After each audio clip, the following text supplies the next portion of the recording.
বিসমিল্লাহির রহমানির রহিম। আজকে তোমাদের একটা এমসিকিউ সুপার ট্রিকের মাধ্যমে সমাধান করে দিব। তোমরা চাইলে এরকম এমসিকিউ থাকলে 5 সেকেন্ডে সমাধান করতে পারবা। তো আসো আমরা এমসিকিউটা দেখে নেই।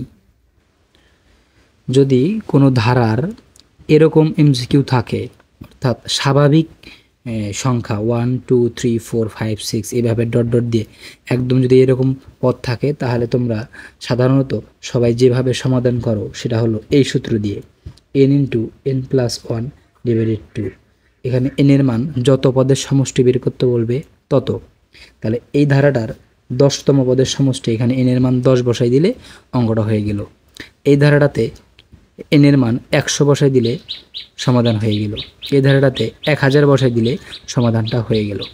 কিন্তু আসলে আমরা এই সূত্র দিয়ে সমাধান করব না। এটার জন্য সহজ হয়ে যেটা, সেটা হলো যদি কোনো ধারার সর্বশেষ পদ 10 100 1000 10,000 1 লক্ষ, এক কথায় একের পরে যতগুলা শূন্যই বলুক না কেন তত পদের যদি সমষ্টি নির্ণয় করতে বলে, তাহলে আজকের পদ থেকে এইভাবে সমাধান করবা।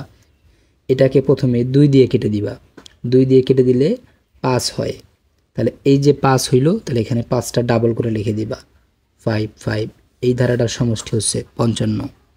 তাহলে এই ধারাটাকে আমরা কাজ করি, এটাকে 2 দিয়ে ভাগ করে দিই, তাহলে এখানে আমাদের হচ্ছে 50। তাহলে এই ধারাটার সমষ্টি হবে 2টা 50। এই ধারাটাকে আমরা কাজ করি, তাহলে এটাকে 2 দিয়ে ভাগ করলে হবে 500। তো এই ধারাটার আনসার হচ্ছে 2টা 500। তাহলে আমাদের এত সহজে এমসিকিউটা সমাধান করতে পারি। তো এটা একটা কথা মাথায় রাখতে হবে, শেষে একের পরে শূন্য পদ থাকতে হবে, মানে 100 10 1000 1 লক্ষ। তো এইরকম যদি কোনো প্রশ্ন থাকে, তোমরা চাইলে 5 সেকেন্ডে আনসার করতে পারবা। এই সূত্র না করেও আনসারটা আমাদের হবে। তো আশা করি এমসিকিউ ট্রিকটা ভালো লাগছে।